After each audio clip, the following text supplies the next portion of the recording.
কোথায় পালাবি, কোথায় পালাবি? আমার হাত থেকে তোকে কেউ বাঁচাতে পারবে না। আজ তোর একদিন কি আমার একদিন। কোথায় পালাবি?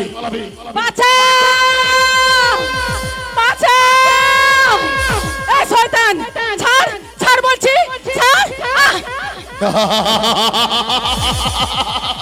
কেউ বাঁচাতে আসবে না, কেউ না।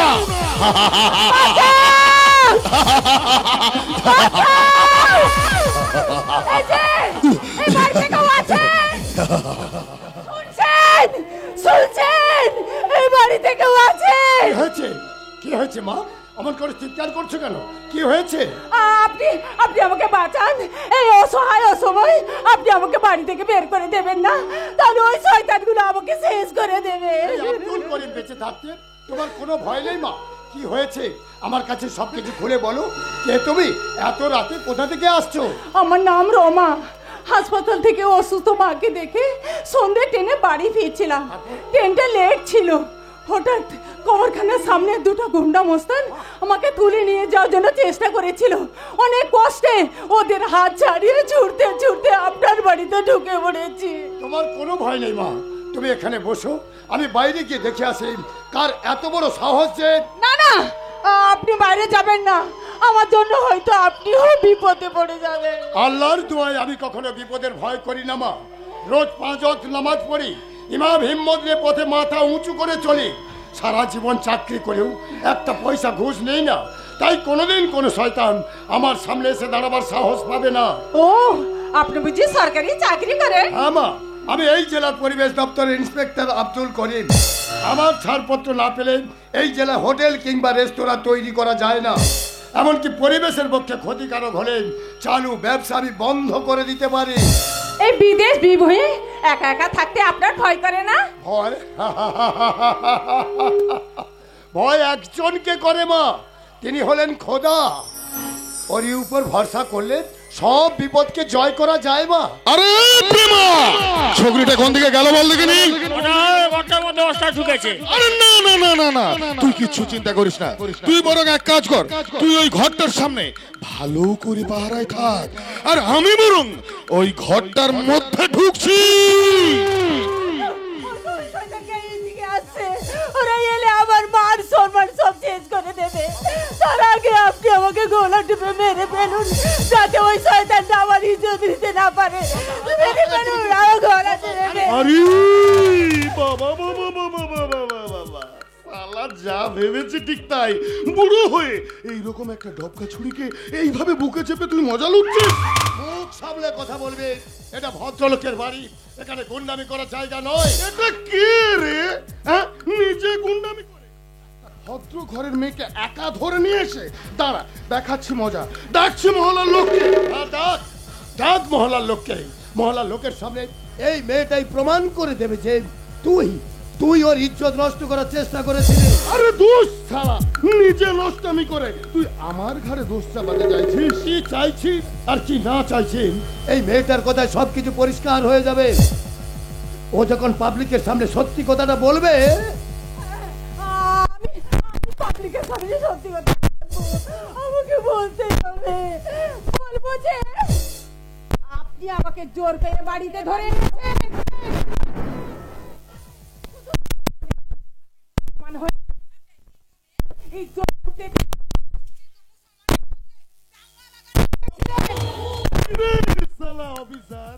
নিজের কানে শুনলি তো, এইবার পাবলিক এসে তোর কবরে মাটি দেবে রে শুয়োরের বাচ্চা। এবার আমি বেশ ভালো দুজনে প্ল্যান করে আমাকে ফাঁদে ফেলেছো, ফাঁদে। ছি ছি ছি, আমি আমি না তোমাকে মা বলে ডেকেছি। মা?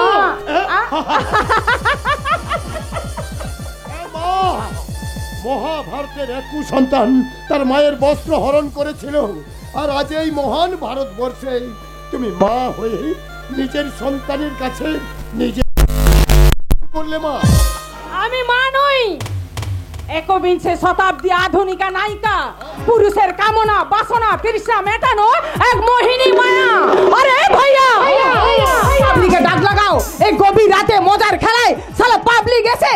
গণ ঢলাই দিয়ে সব পুলিশের হাতে তুলে দিক। আরে না না না না না না, শুধু গণধোলাই নয়, গণধোলাই নয়, কাল সকালে এই শুয়োরের বাচ্চা চাকরিটা একেবারেই ফাঁকা হয়ে যাবে।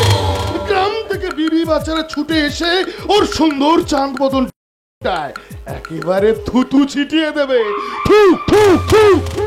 না না ভাই না, বিনা দোষে তোমরা আমার এত বড় ক্ষতি করো না।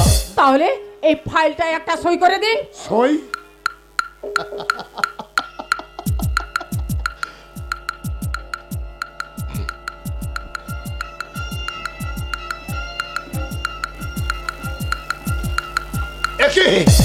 এ তো মোহন কুমারের নতুন কারখানা করার ফাইল। হ্যাঁ রে শালা অফিসার, তোর জন্যই তো মোহন কুমারের নতুন কারখানার লাইসেন্সটা একেবারেই আটকে আছে। তাই শালা বেশি ধানাই বানাই না করে ওই ফাইলটা ঝটপট সই করে দে। আমি এই ফাইলে সই করতে পারি না। কারণ চাষের জমিতে চামড়ার কারখানা হলে চারিদিকে দূষণ ছড়াবে, মানুষের শরীর, স্বাস্থ্য, পরিবেশ সব নষ্ট হয়ে যাবে। তাই এই অন্যায় পাপ কাজ আমি কিছুতেই করতে পারবো না। এই মেয়েটাকে ঘরে ঢুকিয়ে তুই যে পাপ করেছিস ওই ফাইলটাই সই করে সেই মহাপাপের প্রায়শ্চিত্ত কর। তোমরা ভুল করছো। আমি এই ফাইলে সই করলেও মোহন কুমার ওই গ্রামে কিছুতেই কারখানা করতে পারবে না। কারণ যতদিন ওই গ্রামে মেজর সাহেব আছেন। কে আছে? মেজর সাহেব? সে আবার কে? তোমরা যে গ্রামে কারখানা করতে চাইছো সেই গ্রামে কারগিল যুদ্ধের সেনানায়ক মেজর সাহেবের বাড়ি। রিটায়ারের পর গ্রামের মানুষদের নিয়ে তিনি এক পরিবেশ মঞ্চ তৈরি করেছেন। তাই তিনি কিছুতেই অন্যায় পাপ কাজ করতে দেবেন না। মোহন কুমার দিনকে রাত, রাতকে দিন করতে পারে, তার কাজে বাধা দিলেই তোর ওই মেজর সাহেবকে এই দুনিয়া থেকে চিরতরে বিদায় নিতে হবে। তাই কথা না বাড়িয়ে ঝটপট ওই ফাইলে সই করে দিন। এই আব্দুল করিমকে তোমরা আজ এক নতুন কারবালার সামনে দাঁড় করে দিয়েছো, যেখানে একদিন হাসান হোসেনের তাজা রক্তে রাঙা হয়ে গেছিল কারবালার প্রান্তর। আর আজ এই বেঈমানির কারবালায় কুরবানি হবে।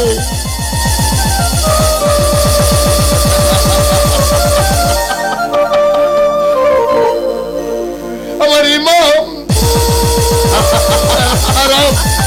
মিশন সাকসেসফুল হলো। থ্যাংক ইউ করিম সাহেব, থ্যাংক ইউ। যাওয়ার আগে একটা কথা বলে যাই, মন দিয়ে শুনুন। কখনো কোনো মেয়ের মন ভোলানো কথা, মুখের মিষ্টি হাসি আর চোখের জলকে বিশ্বাস করবেন না, কখনোই না।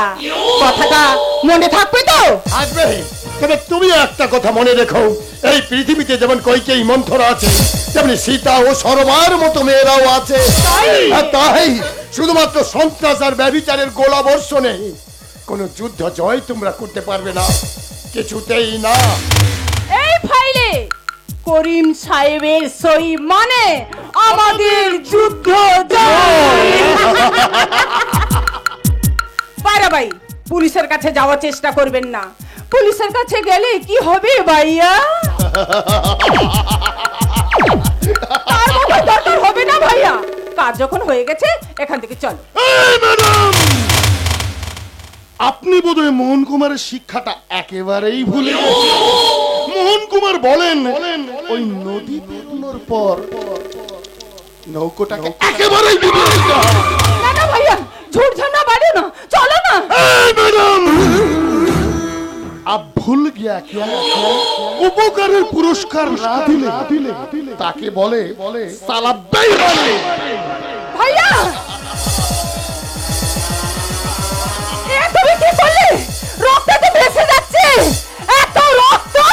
রক্ত রক্ত তাজা তাজা রক্ত, ঝলকে ঝলকে রক্ত। হ্যাঁ, মোহন কুমারের দলে নাম লেখালে সালার রক্তের হোলি তো খেলতেই হয়। কারণ ওই সব সাধারণ মানুষের রক্ত চুষে মোহন কুমার আজ রাক্ষস রাজ। ভাইয়া, মোহন কুমারের যুগের সন্ত্রাস, এই সমাজের সন্ত্রাস, নব ভারতের নতুন রাজা আমাদের বস মিস্টার মোহন কুমার।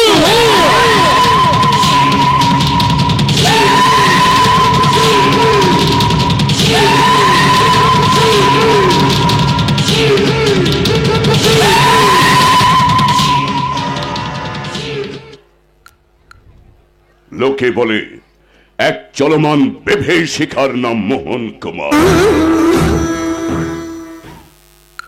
নমস্কার, আমি মোহন কুমার, মর্তের সর্বশক্তিমান ঈশ্বরের নাম মোহন কুমার। কিন্তু কেন বলে আমি নিজেই জানি না। কারণ আইন, আদালত, পুলিশ প্রশাসন যেখানে পথ হয় সেখান থেকেই শুরু হয় আমার আদালত। যে আদালতে মোহন কুমার নিজেই উকিল, নিজেই জজ, নিজেই জল্লাদ। শুরু হলো মোহন কুমারের জনকল্যাণ আদালত। বিচার প্রার্থী জননেতা মিস্টার ত্রিলোচন সামন্ত। নমস্কার মোহন কুমার, নমস্কার। আপনার জঙ্গি আন্দোলনের জন্য যখন তখন জনজীবন স্তব্ধ হয়ে যায়, সেই আপনি আজ আমার দরবারে। কি করব বলুন স্যার, সবই আমার ভাগ্য, একেবারে পয়েন্ট টু দা পয়েন্ট। আপনি একদিন মিছিল করে আমার বিরুদ্ধে স্লোগান দিয়েছিলেন, দেশের শত্রু সমাজ বিরোধী মোহন কুমার নিপাত। ওই মিছিলের কথা বেশি দিন মনে রাখতে নেই স্যার। একটা কথা মনে রাখবেন, এই পলিটিক্স করতে গেলে কখনো নিজের বাবাকে সালা, আবার সালাকে বাবা বলে সেলাম করতে হয়। একেবারে point to the point. Point to the point. আপনি খুলেই বলুন, আমার কাছে কিসের বিচার চাইতে এসেছেন? স্যার, আজ থেকে প্রায় 3 মাস আগে না আমার বাড়িতে ডাকাত পড়েছিল, আর ওই ডাকাতরা ঘরের আলমারি ভেঙে তা প্রায় 25 থেকে 30 লক্ষ টাকার গহনা আর নগদ 10 লক্ষ টাকা নিয়ে চম্পট দেয়। একেবারে পয়েন্ট টু দা পয়েন্ট। আপনি তো জনগণের নেতা, ব্যবসা চাকরি বাকরি কিছুই করেন না, তবু আপনার আলমারিতে অত টাকা, অত গয়না কি করে এলো? কি যে বলেন স্যার, একটা কথা মনে রাখবেন, বর্তমান যুগে ঘরের আলমারি ভরানোর জন্যই তো এই আমরা নেতাগিরি করি। একেবারে পয়েন্ট টু দা পয়েন্ট। ভাইয়া, পুলিশে খবর করেছিলে? আরে পুলিশে খবর কি বলছো ভাইয়া? ওই এসপি অফিসে ঘুরে ঘুরে না আমার হাঁটুর জয়েন দুটো একেবারে আলগা হয়ে গেছে, কিন্তু ওই ডাকাত ধরা পড়েনি। একেবারে পয়েন্ট টু দা পয়েন্ট। জানতাম দেশের আইন আদালত কিছুই করতে পারবে না। বাই দ্য ওয়ে, ওর কেসের কি অ্যাকশন নিয়েছে? কাজটা করেছে ক্যানিং এর সুখময় ঘোষ। বেশ। বাচ্চু সিং আজ সকালে ওকে আমাদের হাতে তুলে দিয়ে গেছে। Good. তবে একটা কথা বস, সুখময় কিন্তু ডাকাতির কোনো কথা স্বীকার করেনি। করবে করবে, কারণ আমার চোখের থেকে তাকালে কাঠের পুতুলকেও কথা বলতে হয়। সুকুমারকে এখন এখানে হাজির করো। ওকে বস। আসামি সুখময় ঘোষ হাজির।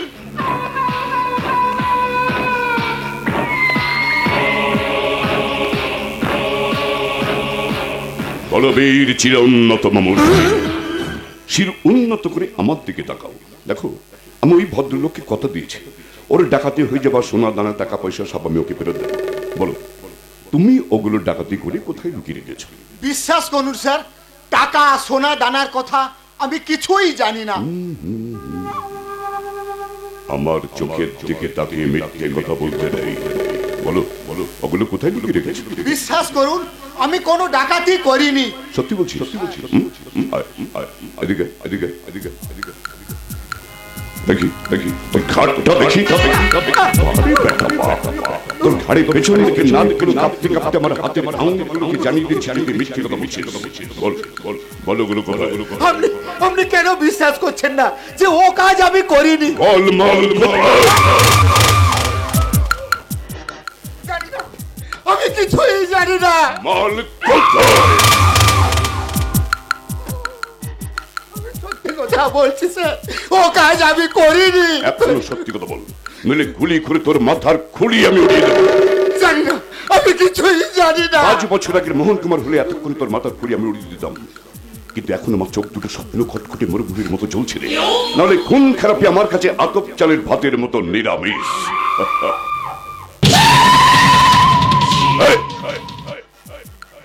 তোমরা কি কেউ কিছু বলবে না? না মানে বলছিলাম কি অস্ত্র নামো, নামো অস্ত্র। ও আমার হাতে রিভলভার কেড়ে নিয়ে আমার মাথা টার্গেট করেছে। আমার এতদিনের অস্তিত্বকে চ্যালেঞ্জ চ্যালেঞ্জ চ্যালেঞ্জ চ্যালেঞ্জ। কেমন কেমন কেমন কেমন কেমন? চালা চালা, গুলি চালা। আর এছাড়া তোর বাঁচার কোনো রাস্তা নেই। আমাকে না পারলে আমার হাতে তোকে মরতে হবে, আর আমাকে বলে তুই বাঁচবে না, এদের হাতে তোকে মরতে হবে। তা মরবি যখন আমাকে মেরে মর। চালা চালা গুলি, চালা গুলি।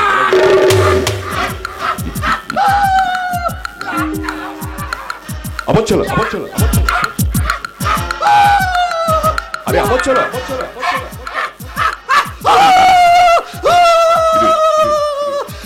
কাঁপছে কেন ইবলিসের বাচ্চা?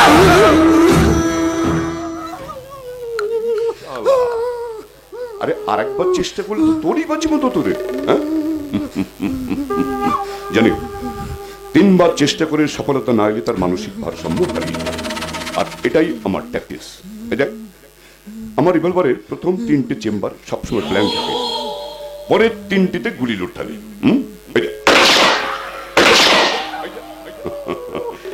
আত্মকে বাঁচিয়ে রেখে কারণ এই গুলির শব্দে আমার মাথার ভিতরে সেই পুরনো খুনির নেশাটা আবার জেগে।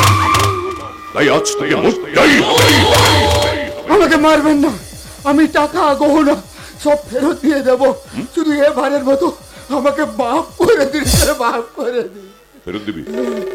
তবে জানিয়া ভাইয়া ফেরত দিবি তো বের কর, আর জলদি বের কর।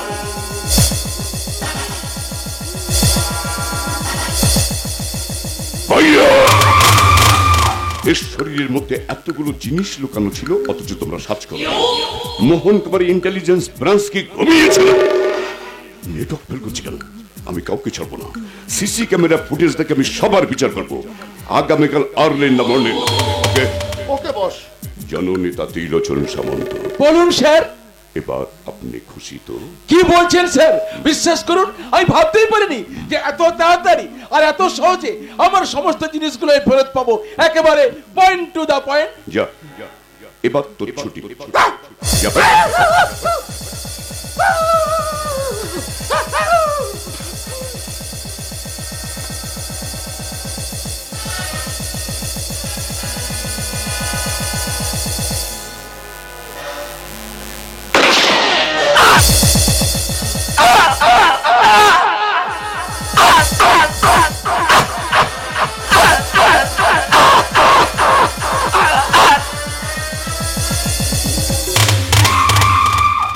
স্যার, একটা গোবেচারা মানুষকে আপনি ফোন করলেন না? মানে এটাই মোহন তোমার বিচার। ঠান্ডা মাথায় মানুষ মানুষ। কিন্তু বস, ওই চোরটাকে আপনি বেশি দূর যেতে পারবে না। আচ্ছা হুড্ডা সিং আর যোগিন্দরকে ওর লাশটা আগুনে পুড়িয়ে কবর দিতে বলো। ওকে বস। ফরমান জারি করে চলে আসবে। ওকে বস, আপনার নির্দেশ মতো আমি এখনই যাচ্ছি বস। আমি এখনই যাচ্ছি। ও মিথ্যে বলেছে, আমাকে খুন করার দুঃসাহস দেখিয়েছে। বাই দ্য বাই, আদালতের ফিজ হিসাবে 2 লাখ টাকা দিয়ে যাবেন। কি বলছেন স্যার? 2 লাখ টাকা? 2,50,000। না স্যার না, দয়া করে আপনি আর মিটার বাড়াবেন না, আমিও কথা বাড়াবো না। আপনার কথা মতো আপনাকে আমি 2.5 লাখ টাকাই দেবো স্যার। তবে স্যার, আপনার কাছে আমার একটা বিনীত আবেদন আছে স্যার। ওই যাতে আগামী এমএলএ ইলেকশনে যে কোনো একটা সিটে আমি দাঁড়াতে পারি, সেই ব্যবস্থা করবেন স্যার, একেবারে পয়েন্ট টু দা পয়েন্ট। তার জন্য আমাকে বলছেন কেন? আপনার পার্টির হাইকমান্ডকে বলুন। না না না না না, আমি বেশ ভালো মতো বুঝে গেছি। পার্টি হলো ফাপা বেলুন, ওই গুন্ডা নীতি আর ডান্ডা নীতি হলো আসল রাজনীতি। তাছাড়া স্যার, আপনার গ্রিন সিগন্যাল না পেলে ওই কোনো পার্টি আমাকে টিকিট দেবে না স্যার, একেবারে পয়েন্ট টু দা পয়েন্ট। ভাইয়া ব্যাস, তাহলে আর চিন্তা কি? আপনি বরং এক কাজ করুন, আমার বসের নামে কয়েকদিন ধরে খুব করে ঢাকঢোল পেটান। আগামীকাল সকালে আমার বসের ফটোতে একটা বড় করে মালা ঝুলিয়ে দিন, আর ওই 1000 জনতা নিয়ে একটা লম্বা মিছিল বের করুন। তাহলে দেখবেন আপনার সব কাজ হয়ে গেছে। আর মিছিল বের করে কি হবে? সারা শেয়ালে কাঁঠাল খায়, বকের মুখে আঠা। ওদিকে তো সারা শোক মিছিল বেরিয়ে গেছে। এই দরগা কিসের শোক মিছিল? গতকাল রাত্রে ওই পরিবেশ দপ্তরের ইন্সপেক্টর আব্দুল করিম খুন হয়ে গেছে। কি বলছেন আপনি? করিম সাহেব খুন হয়ে গেছেন? আশ্চর্য! করিম ভাইয়ের মতো একজন সৎ আদর্শবান মানুষকে কে খুন করলো বলুন তো? সে কথা জানতে পারলে কি ওই দফায় দফায় এসপি সাহেবের কাছে ধাতানি খেতাম। ওই খনিটার ইয়েতে ওই ঢুকিয়ে, মানে ওই হুড়কো দিয়ে একেবারে হাজতে চালান করে দিতাম। ভগবান, দুঃখে আমার চোখ ফেটে জল বেরিয়ে আসে। গতকাল আমি করিম ভাইয়ের বাড়িতে গিয়েছিলাম। উনি আমাকে বসিয়ে শরবত খাওয়ালেন, আবার নতুন ফাইলে সইও করে দিলেন। সেই করিম ভাইকে কিনা রাতের অন্ধকারে। এই তো করিম ভাইয়ের হাতের সই, কি চমৎকার হাতের সই দেখুন। না না না, তাই বলে আমাদের চুপচাপ বসে থাকলে চলবে না। করিম ভাইকে শ্রদ্ধা জ্ঞাপন করতে হবে, ফুল পাঠাতে হবে। সুনিতা, তোমাকে নিয়ে ভাবতে হবে না, জনার্দনকে পাঠিয়ে দিয়েছি। 5000 সাদা পদ্ম আর লাল গোলাপ দিয়ে করিম ভাইয়ের কবরটা ঢেকে দিয়ে আসতে বলেছি। বাবা খুব না না না, এটুকুই যথেষ্ট নয়, এটুকুই যথেষ্ট নয়। কারণ ভাইয়া, তুমি করিম ভাইয়ের দেশের বাড়ি তোর বিবি বাচ্চার জন্য 10,000 টাকা নগদ। না না না, 10,000 বড্ড কম হয়ে যায়। কি বরঞ্চ ওই গব্বরকে দিয়ে 1 লাখ টাকা পাঠিয়ে দেবে কেমন? আর গব্বর জন্য বিবিকে বলে আসে মোনাজাতের শুভ অনুষ্ঠানে মোহন কুমার সশরীরে নিজেই হাজির থাকবে। ওকে ওকে বস, আপনার নির্দেশ মতো আমি এক্ষুনি যাচ্ছি বস, আমি এক্ষুনি। তবে যাওয়ার আগে একটা কথা বলে যাই বস, মৃত্যুকে আটকাবার ক্ষমতা আমাদের কারোরই নেই। তবে আপনি, হ্যাঁ আপনি, আপনি এই এলাকায় যতদিন আছেন কারো শ্রাদ্ধ শান্তির কোনো অসুবিধে হবে না। ওই মানে সবাই নিশ্চিন্তে স্বর্গে যেতে পারবে, হ্যাঁ বড়ই নিশ্চিন্তে। আমি কিন্তু নিশ্চিন্তে বসে থাকতে পারছি না স্যার। ওই 24 ঘন্টার মধ্যে খুনিটাকে অ্যারেস্ট করতে না পারলে এসপি সাহেব আমাকে সাসপেন্ড করবেন বলেছেন। তাহলে আর কি, আপনার চাকরি বাঁচানোর জন্য আমাকে না হয় হাত কড়া পরিয়ে হাজতে পাঠিয়ে দিন। তাহলে উনি শুধু চাকরি থেকেই নয়, প্রয়োজনে একেবারে এই দুনিয়া থেকে। কি হলো দারোগা সাহেব, জল খাবেন নাকি? আমার সর্বনাশের কাঠায় আগুন লেগেছে। আপনি আমার সঙ্গে রসিকতা করছেন স্যার? দয়া করে যদি একবার এসপি সাহেবকে ফোন করে দেন। সুনিতা, এসপি সঙ্গে কন্ট্যাক্ট করো। আচ্ছা দারোগা সাহেব, আপনি সবসময় ওই সাইকেল করে ঘোরেন কেন? থানাতে তো জিপ রয়েছে। আজ পর্যন্ত পশ্চিমবঙ্গের যতগুলো থানাতে আমি ডিউটি করেছি, কোনো থানাতেই আমি জিপ গাড়ি পাইনি। হ্যাঁ, তাই তো সারা জীবন ওই সাইকেলে চেপেই দারোগাগিরি করে যাচ্ছে। আর পাবলিক আমাকে মিষ্টি করে বলে সাইকেল দারোগা। হ্যালো এসপি সাহেব, গুড ইভিনিং স্যার, আমি মোহন কুমার। গলা শুনে বুঝতে পেরে গেছেন যে আমি Mohan Kumar. Thank you sir, thank you. আচ্ছা এসপি সাহেব, আপনি কোনদিন জঙ্গল মঙ্গল বা সুন্দরবন বা জঙ্গলের হেডওয়ার্সে চাকরি করেছেন? করেননি না? একটা কামড়ালি একেবারে ম্যালিগ্যান্ট ম্যালেরিয়া অবলীলা সাঙ্গ করে দেবে। শুনুন, সরল দারোগা যদি সাসপেন্ড হয় তাহলে আপনি ডুয়ার্সের জঙ্গলে বা সুন্দরবনে মধ্যে হবার জন্য তৈরি থাকবেন। না না না, এরপর আমি আপনাকে ফোন করবো না, সোজা স্বরাষ্ট্রমন্ত্রীকে। মনে রাখবেন, আমি হলাম সেই যা দিয়ে পাথর কাটা। আর কাউকে ফোন করতে হবে না স্যার। আজ রাতের মধ্যে ওই সঙ্গে এসপি সাহেব হাত জোর করে আমার কাছে স্রোত করে চলে আসবে। সালা শেয়ালে কাঁঠাল খায়, বকের মুখে আঠা। দারোগা বাবু, আপনি যে আঠার ভয়ে কাঁঠাল খান না এটা আমরা জানি, কিন্তু ধরা পড়ার ভয়ে আপনি যে ঘুষ খান না এটা কিন্তু আমার জানা নেই। একেবারে পয়েন্ট টু দা পয়েন্ট। ঘুষ আমি খাই না কথা বললে সত্যের অপলাভ হয়। তবে সে কতটুকু? মানে ওই বড় সাহেবের উদর ভর্তি হওয়ার পর আমাদের ভাগ্যে পড়ে থাকে মাত্র 2 আনা, আর 16 আনাই ঘুষের বদনাম রটে আমাদের কপালে। আর 24 ঘন্টা বাতি দিতে হয় এই ভাগারে। তারপর বছরান্তে বদলি হতে হতে আমার ছেলে মেয়ের পড়াশোনাটাই হলো না। ওই 16 বছরের এক দামড়া ছেলে এখনো ক্লাস 6-এ পড়ে। আর গিন্নি ওই হাঁটুর বয়সে একটা ছেলের সঙ্গে ওই সিনেমায় কি যেন বলে, কি বলে, কি যেন, হ্যাঁ মনে পড়েছে, ওই লুঙ্গি ডান্স আর চুম্মা দে করে বেড়াচ্ছে। আর আমি সারা জীবন ওই সাইকেলে চেপে দারোগাগিরি করে যাচ্ছি। একই মন্ত্র আউড়ে যাচ্ছে। কি মন্ত্র? শিয়ালে কাঁঠাল খায়, বকের মুখে আঠা। নই আমি দারোগা, হয় ছাগল নয়তো রাম পাঠা।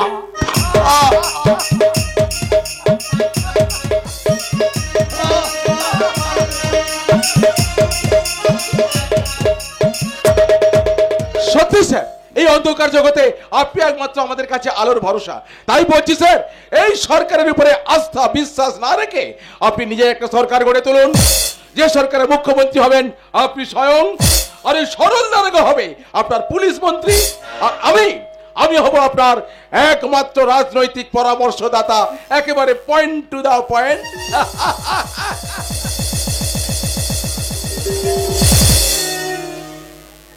না শুনতে পাবো না, মোহন কুমার মন্ত্রী টন্ত্রী হবে না, মোহন কুমার কিং মেকার। মন্ত্রী বানাতে বেশি পছন্দ করে, মোহন কুমার পর্দার আড়ালে বসে পুতুল নাচায়। মোহন কুমার ইচ্ছাতে রাজা ফকির হয়, ফকির রাজা হয়। আমি পুতুল নাচের কারিগর। দিল্লি থেকে জাফর ইকবাল একটা SMS পাঠিয়েছে, তার দলে একটা মেয়ের নাম জিনা জেল ভেঙে পালিয়ে গেছে, তাকে তোমার হোটেলে সেন্টার দিতে হবে। দাঁড়াও, জিনা জিনা জিনা জিনা নামটা আমি শুনেছি। অল্প বয়সে মেয়েটা দিল্লি আর মুম্বাই খুব সারা ফেলে দিয়েছে। তুমি জাফর ইকবালকে জানিয়ে দাও জিনাকে আমার হোটেলে সেন্টার দেবো। না, একই আকাশে কখনো দুটো চাঁদ থাকতে পারে না। মেয়েটাকে আমি কিছুতেই তোমার কাছে আসতে দেব না। তুমি ভালো করে জানো যে আমি তোমাকেই ভালোবাসি। তুমিও ভালো করে জানো এই ভালোবাসা শব্দটা আমি সহ্য করতে পারি না। ওই শব্দটা আমার এই শরীর থেকে দয়া মায়ের ভান্ডাটাকে লুট করেছে, এই জীবনটাকে দেউলিয়া বলেছে, দেউলিয়া। তাই ভালোবাসার পাঠশালা আমি নাম লেখাতে চাই না, চাই না, চাই না। পাঠশালায় নাম লেখালে হয়তো পরীক্ষায় পাশ করা যায়, কিন্তু প্রকৃত শিক্ষার পাঠ তো সবাই নিতে পারে না মোহন কুমার। জানি, কিন্তু আপনি কি? আপনাকে তো ঠিক চিনলাম না। আমি রিটায়ার্ড মেজর সদানন্দ চৌধুরী। বল্লভপুরের মানুষ আমাকে মেজর সাহেব বলেই ডাকে। মাই গড, ও ইয়েস, আপনি সেই রিটায়ার্ড মেজর সদানন্দ চৌধুরী। বল্লভপুরের মাটিতে আপনি তো পরিবেশ যাতে দূষিত না হয় তার জন্য পরিবেশ মন্ত্র তৈরি করতে চেয়েছিলেন, তাই না? শুধু বল্লভপুরে গড়ে তুলে চলবে না, প্রত্যেকটা পাড়ায় গড়ে তুলতে হবে। প্রতিটি মানুষকে পরিবেশ সম্পর্কে সচেতন করে তুলতে হবে। Very good. আমি আপনার পরিবেশ মঞ্চের জন্য একটা মোটা অঙ্কের ডোনেশন,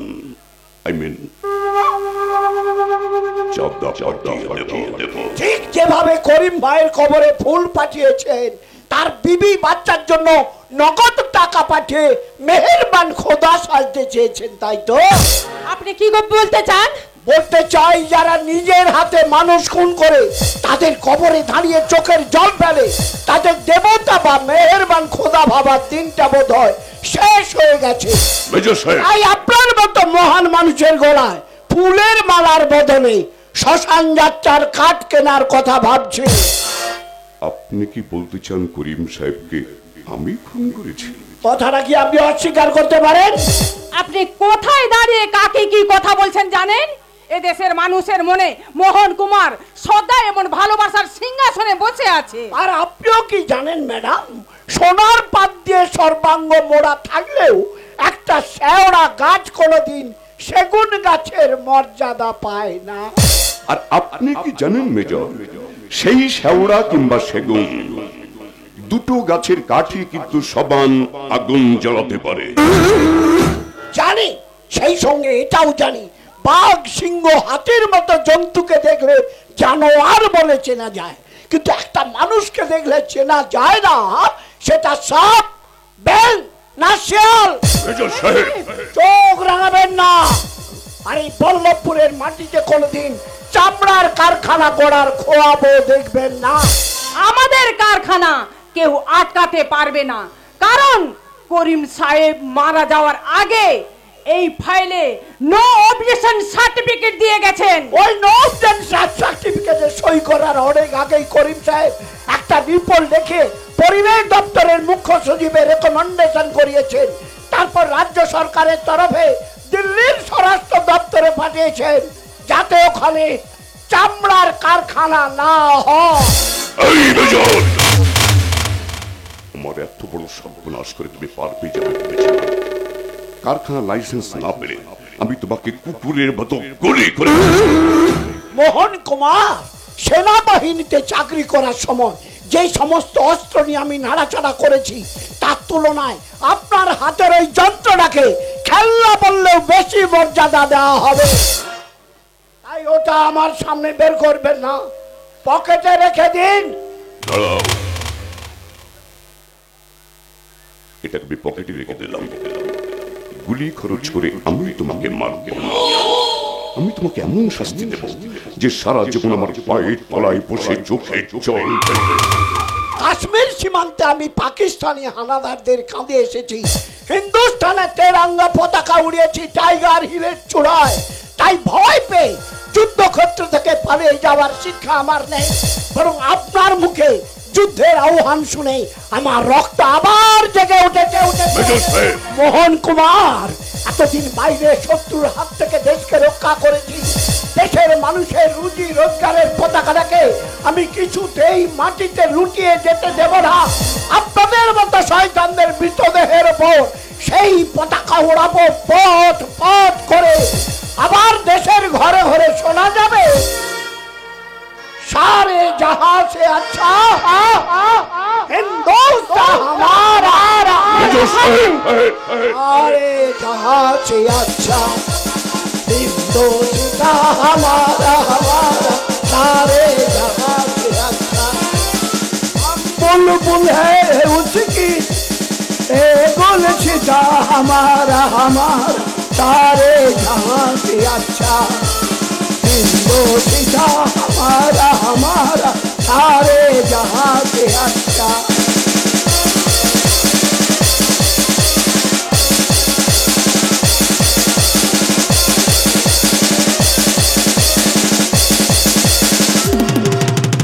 এই লোকটা আর 5 জন থেকে সম্পূর্ণ আলাদা ধাতুতে গড়া, তাই সদানন্দ চৌধুরীকে শাস্তি দিতে গেলেই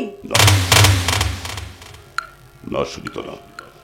মেজর কার্গিল যুদ্ধে নায়ক অত সহজে মরবে না। তবে হ্যাঁ, আমি ওর বিভৎস মৃত্যুর ছক বসে রেখেছি। কি ছক আছে চমক? নারু কি মৃত্যু যন্ত্রণা সহ্য করতে না পারে আমার পায়ের তলায় আছাড় খেয়ে পড়বে বল্লভপুরের মেজর জনগণের নয়নমণি সদানন্দ। তারপর চোখের জলে আমার পা দুটো জড়িয়ে ধরে ভিক্ষে চেয়ে বলবে, তুমি আমায় মৃত্যু দাও। দেব দেব দেব আমি ওই অন্তিম ইচ্ছা অপূর্ণ রাখব না। ঠান্ডা মাথায় আমি ওকে পুরস্কৃত করব, আর সেই পুরস্কার হলো ঠান্ডা মাথায় মানুষ।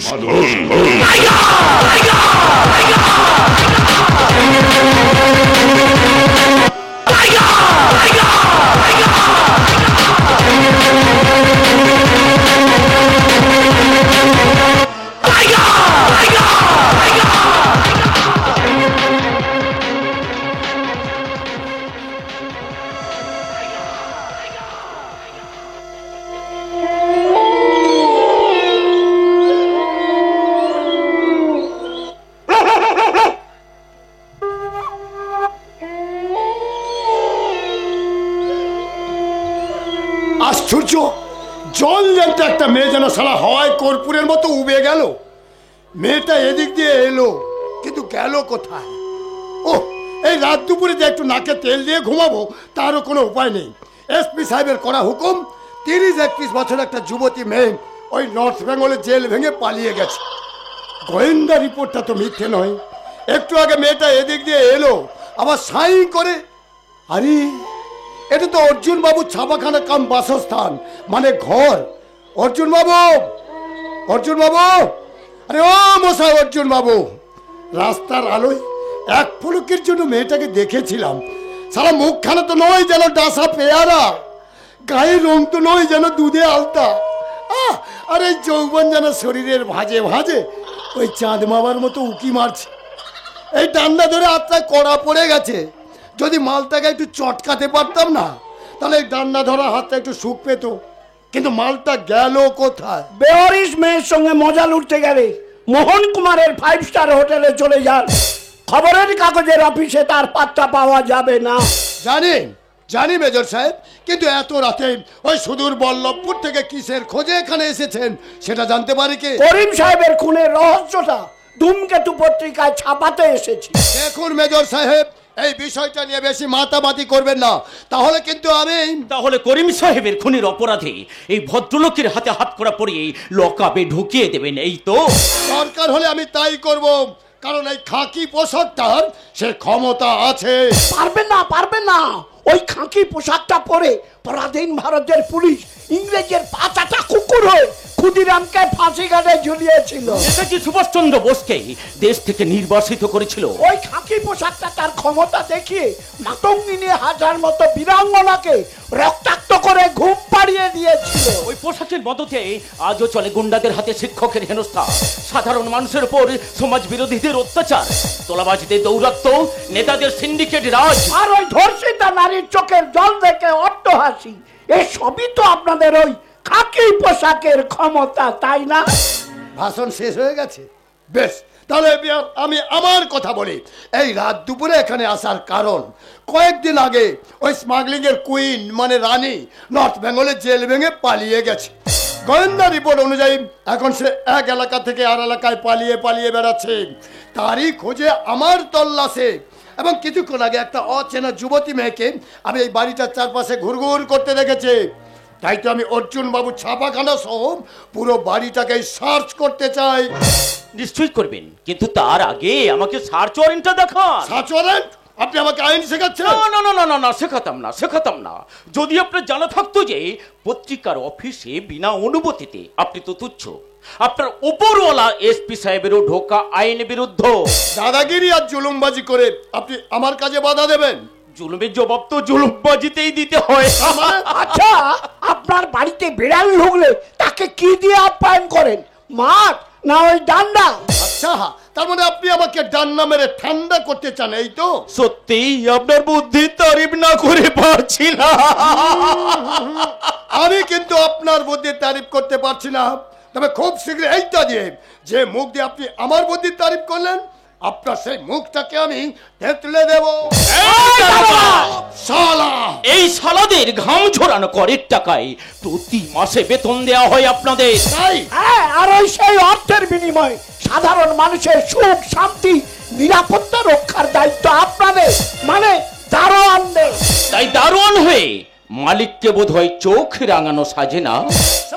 সামান্য একটা কাগজের মালিক হয়ে আপনি দারোগাকে দারোয়ান বানাতে চাইছেন? ঠিক আছে, আজ আমি চলেই যাচ্ছি। তবে হ্যাঁ, আবার যেদিন আসবো সেদিন এইটা দিয়ে দারোয়ানের ক্ষমতা বুঝে আপনাকে আমি ঠান্ডা করে দেব। ঠান্ডা! শালা শেয়ালে কাঁঠাল খায়, বকের মুখে আঠা।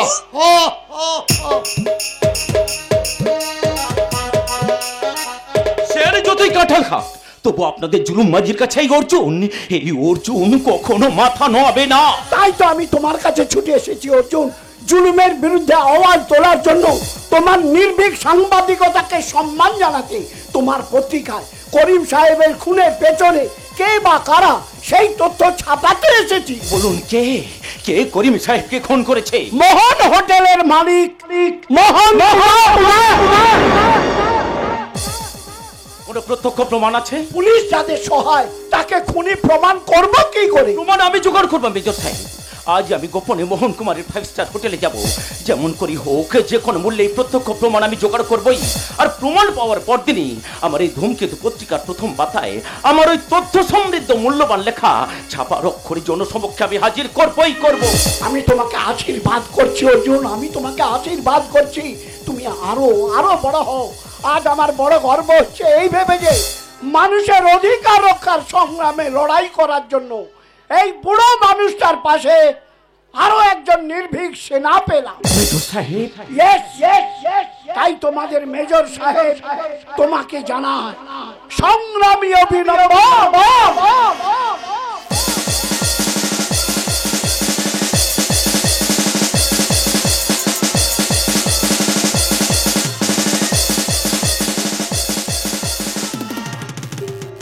আমি আপনার হাত শক্ত করবো মেজর সাহেব। যেখানে হাজার হাজার মানুষ আপনার সেনাবাহিনীতে যোগদানের অপেক্ষায় রয়েছে, আমার এই ধূমকেতু পত্রিকার মাধ্যমে তাদের ঘরে ঘরে পৌঁছে দেব নতুন প্রত্যাশার আলো। ঘুমিয়ে থাকা মানুষরাও একদিন অমানুষার অন্ধকার কাটে ভোরের সূর্য দেখবেই। কে ওখানে? হাই সাহেব, মাথার উপর হাত তোলো, নইলে গুলি করে মাথার খুলি উড়িয়ে দেবো। আমি কি জানতে পারি এইভাবে এত রাতে আমার বাড়িতে এসে ভয় দেখাচ্ছেন কেন মিস জিনা? কি তুমি আমার নাম জানলে কি করে? সাংবাদিক হিসেবে মিস জিনার জেল ভেঙে পালিয়ে যাওয়ার খবরটা অনেক আগে থেকে জানতে পেরেছিলাম। শুধু তাই নয়, আপনাকে লুকিয়ে বাড়িতে ঢুকতেও আমি দেখেছি। ও মাই গড, তাহলে তুমি পুলিশকে ভেতরে ঢুকতে দিইনি, কারণ আপনি ঘরের মধ্যে লুকিয়েছিলেন বলে। বাহ, দারুণ, very good, many many thanks to you. বুঝলাম তুমি আমার সম্বন্ধে পুলিশকে কিছুই বলেনি। এই জানো তো, এই বাড়িতে ঢুকে তোমাকে দেখে না আমার খুব ভালো লেগেছে, বিশ্বাস করো। আচ্ছা, এই বাড়িতে কে কে আছে? তোমার বউ? তুমি বিয়ে করনি? আমি এখন বিয়ে করিনি। আমিও করিনি। তাছাড়া আমার মতো নোংরা মেয়েকে কে বিয়ে করবে বলো? জীবন কখনো নোংরা হয় না ম্যাডাম। বেঁচে থাকার জন্য পেটের দায়ে মানুষকে অনেক কিছু করতে হয়, তাই বলে তাদের জীবন কখনো ছোট কিংবা বড় হয়ে যায় না। কিন্তু আমার সম্বন্ধে সব কিছু জেনেও তুমি আমাকে পুলিশের কাছে ধরিয়ে দিলে না কেন? আপনাকে পুলিশের কাছে ধরিয়ে দিয়ে আমার কি লাভ হবে বলুন তো? বরং জীবন কাহিনী জানলে সাংবাদিক হিসেবে আমার শিক্ষার ভান্ডার পূর্ণ হবে। আমাদের জীবনের সব কাহিনী টাহিনী বলে কিছু নেই গো, আছে শুধু ধোঁকা। তবে জানো, আমি যখন অনেক ছোট তখন আমার মা মারা যায়, আর আমার বাবা না খুব ভালো গান গাইতো। রোজ দুবেলা আমাকে গানের তালিম দিত আর বলতো, বড় হয়ে আমি নাকি বিখ্যাত গায়িকা। আমার যখন 10 বছর বয়স তখন আমার বাবা মারা যায়। তারপরে জীবনের স্রোতে ভাসতে ভাসতে কোথায় যেন হারিয়ে গেল আমার সেই স্বপ্নের গান। কোথাও হারিয়ে যায়নি ম্যাডাম, কোথাও হারিয়ে যায়নি। রাত্রির সব তারাগুলো লুকিয়ে থাকে দিনের আলোর মাঝে। জানো, আজ আমার বাবার জন্মদিন, অথচ সকাল থেকে এখনো পর্যন্ত আমি জন্তুর মতো ছুটে চলেছি। নির্জনে বসে বাবার কথা ভাববার এতটুকু সময় পাইনি। এখন ভাবুন না, ভুলে যান না আপনার আজকের পরিচয়। বাবার জন্য গান গেয়ে তার জন্মদিনে উপহার পাঠান। মনে করুন না, কল্পনা করুন, ওই দূর আকাশে নক্ষত্র হয়ে আপনার বাবা, আপনার বাবা আপনাকে হাত ছানি দিয়ে ডাকছে, আপনার গলায় গান শুনতে চাইছে। গান আমি ভুলে গেছি। যে একবার গান শিখেছে কখনো গান ভুলে যায় না ম্যাডাম। মনে করার চেষ্টা করুন, আপনার বাবা রোজ সকালে গাইতেন। রোজ সকালে আমার বাবা একটা গান গাইতো, কিন্তু তখন আমি অনেক ছোট ছিলাম। সেই গানের কথাগুলো আমার ঠিক মনে নেই। মনে করার চেষ্টা করুন, মনে করার চেষ্টা করুন, আপনার বাবা রোজ সকালে হারমোনিয়াম আসছে না। মনে করার চেষ্টা করুন, সেই চোখ, সেই মুখ সামনে আপনি, আপনার বাবা ভোরের আলো ফোটার আগে হারমোনিয়াম নিয়ে গাইছেন, সঙ্গে সঙ্গে আপনিও গাইছেন। যেন আমি ছড়িয়ে দিল ভোরের আকাশে, ভোরের আকাশে, কে যেন আমি ছড়িয়ে দিল ভোরের আকাশে,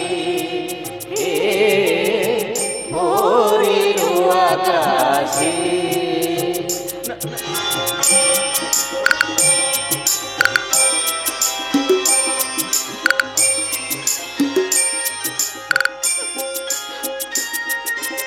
লতায় পাতায় যেন শিহরণ লাগে, তন্দ্রা জড়ানো চোখে পৃথিবী জাগে। লতায় পাতায় যেন শিহরণ লাগে, তন্দ্রা জড়ানো চোখে পৃথিবী জাগে। দক্ষিণা পবন ঢালে সুরভি বাতাসে, দক্ষিণা পবন ঢালে সুরভি বাতাসে, কি যেন আবির ছড়িয়ে দিল ভোরের আকাশে, ভোরের আকাশে, ভোরের আকাশে।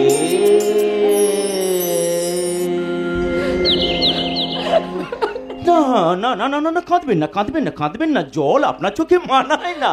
কাঁদছি না, কাঁদছি না, আজ আমার খুব আনন্দ হয়েছে।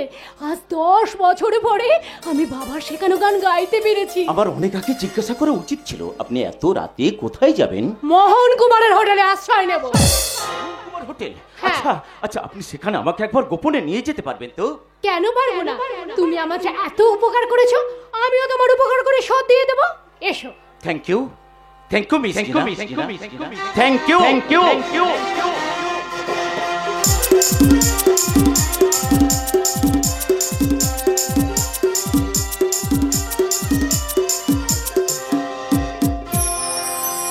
লা লা লা লা রি রা লা লা লা লা এ মেরা দিল প্यार का दीवाना दीवाना दीवाना प्यार का परवाना आता है मुझको प्यार में जल जाना मुश्किल है प्यारे तेरा बच के जाना ए मेरा दिल प्यार का दीवाना दीवाना दीवाना प्यार का परवाना आता है मुझको प्यार में जल जाना मुश्किल है प्यारे तेरा बच के जाना ए मेरा दिल प्यार का दीवाना दीवाना दीवाना प्यार का परवाना। দূর দূর, জীবনটা ঘেন্না ধরে গেল। একটা হাদা গঙ্গারামের সাথে আমার বিয়ে হয়েছে। একটা সাউন্ড সিস্টেম কিনে দেওয়ার যার মুরুদ নেই, উনি আবার ব্যবসা করেন। লাথি মারি আমার ব্যবসার মুখে। ছে বৌমা ছে, প্রভাতের ব্যবসা নিয়ে এসব তুমি কি বলছো? কেন? অন্যায়টা কি বলেছি? অন্যায় নয়, ব্যবসা হলো মা লক্ষ্মী, সেই মা লক্ষ্মীকে নিয়ে তুমি ছে বৌমা ছে। থামুন তো, অত ছি ছি করবেন না। ওইসব ঢপের ব্যবসা আজকাল চলে নাকি? বৌমা সামান্য একটা সাউন্ড সিস্টেম কিনে দেওয়ার যার মুরুদ নেই, তার এই বিয়ে করাটা উচিত হয়নি। ওই একই কথা আমিও তোমাকে বলতে পারি বৌমা। মেজর সাহেবের একমাত্র পুত্রবধূ হওয়ার আগে শিক্ষিতা মেয়েটি কেন যাচাই করে দেখেনি যে তার স্ট্যাটাস মেনটেন করার ক্ষমতা ওই যুবকটির আছে কি না?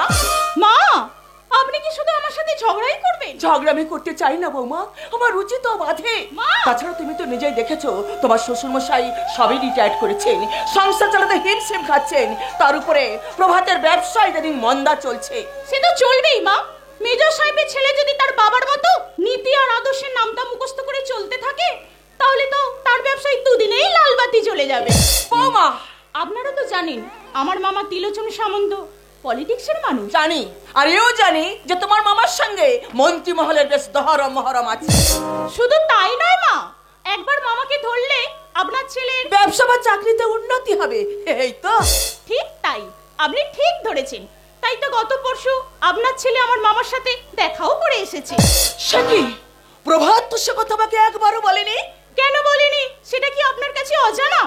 আপনি তো আমার মামাকে সহ্যই করতে পারেন না। বৌমা এসব আলোচনা এখন থাক, আমি ভেতরে যাচ্ছি। ভেতরে যাওয়ার আগে শুনুন বেয়ান, আমার একমাত্র ভাগ্নি যে আমি প্রভাতকে আমি ওই পান বিড়িওয়ালার মতো রাস্তায় রাস্তায় ফেরি করতে দিতে পারি না। ভুল করছেন বিআই মশাই।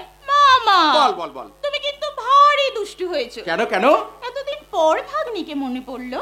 ওরে মা, নিজেকে বলির পাঠার মতো দেশের কাজে উৎসর্গ করেছি, তাই তো সময় তোর কাছে আসা থেকে আমাকে বঞ্চিত করেছে রে মা, বঞ্চিত করেছে। তা বেয়ান, আমি কি ভুলটা করেছি একটু খোলসা করে বলবেন? এমন কিছু নয়, তবে আমার ছেলে কিন্তু পান বিড়ি ফেরি করে না, সে বালি চিপসের ব্যবসা করে। ওই তো নামে তাল পুকুর, ঘটি ডোবে না। ব্যবসায় মন্দা যাচ্ছে বলে কাউকে ছোট ভাববে না বেআই মশাই। চেষ্টার ধৈর্য থাকলে, সততা থাকলে তার উন্নতি কেউ রুখতে পারে না। ততদিনে তো চিন্তায় দুব্ব ঘাস গজিয়ে যাবে। বৌমা, শালীনতার সীমাটা ভুলে যেও না। আমি যাচ্ছি, আপনি ভেতরে আসেন বেআই মশাই। দাঁড়ান, ভেতরে যাওয়ার আগে নিজের ছেলের সুখবরটা অন্তত শুনেই যান। কি খবর মামা? শোন না, একটা সরকারি ব্রিজ হচ্ছে, তা প্রজেক্টটা ওই 2 কোটি টাকা। রড, বালি, চিপস, সিমেন্ট এইসব সাপ্লাইয়ের কাজটা আমি উনার ছেলেকে পাইয়ে দেওয়ার ব্যবস্থা করেছি। বলো কি মামা, 2 কোটি টাকা? আরে দেখ, আগে লাভের অঙ্কটা শুনবি তো। লাভ হবে প্রায় 1.5 কোটি টাকা।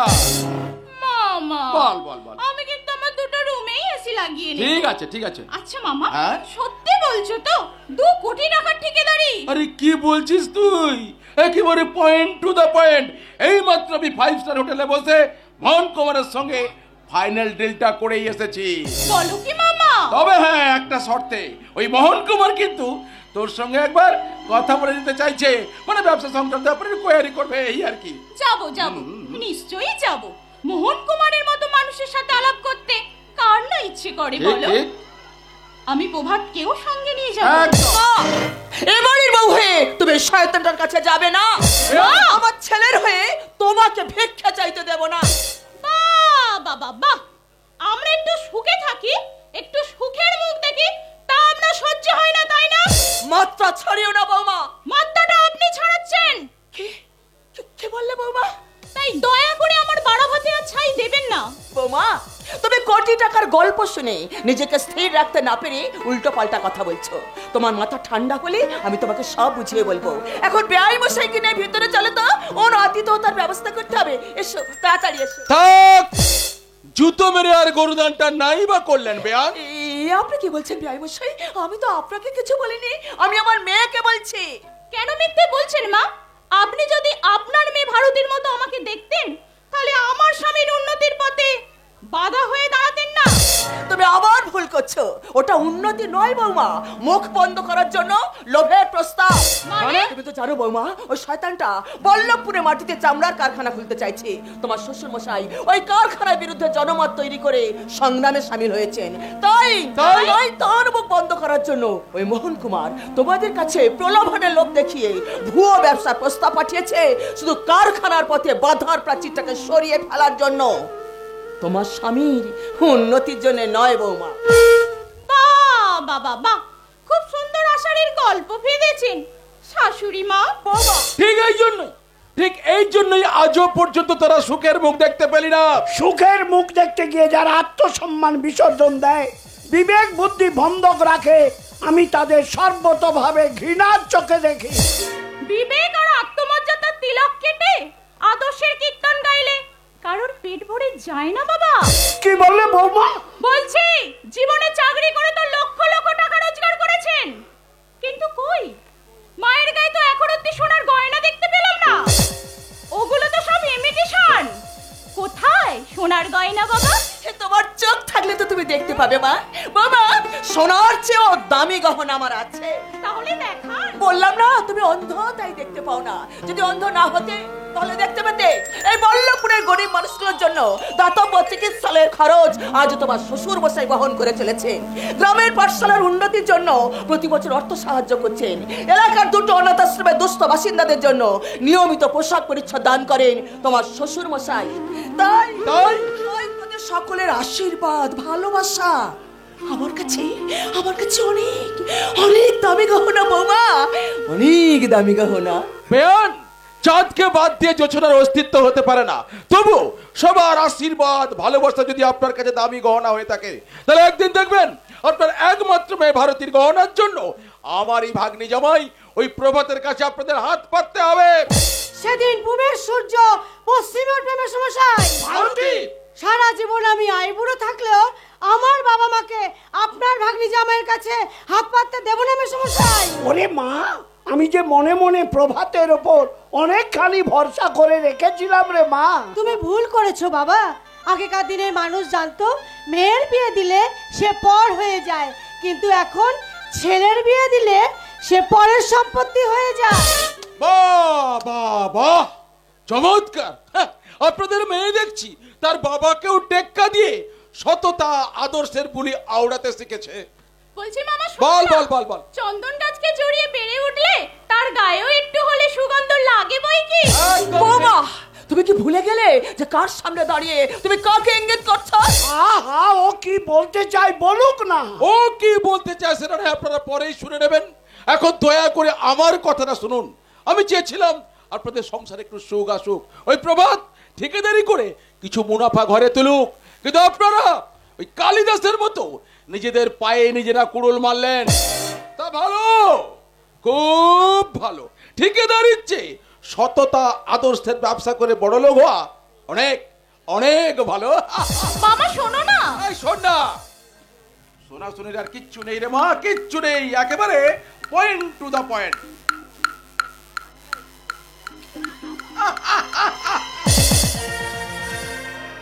ও হ্যাঁ, চলি বেআই মশাই, আসি বেআন।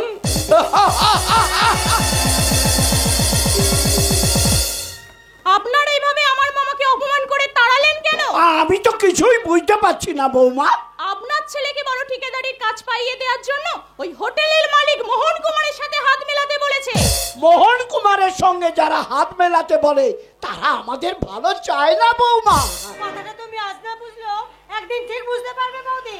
তা এতই যদি বোঝো, নিজের বাবাকে বুঝিয়ে দান খয়রাতগুলো বন্ধ করতে বলো না বৌমা। তাহলে অন্তত আপনাদের ছেলে সেই টাকাগুলো নিয়ে তার ছোট ব্যবসা একটু দাঁড় করাতে পারতো।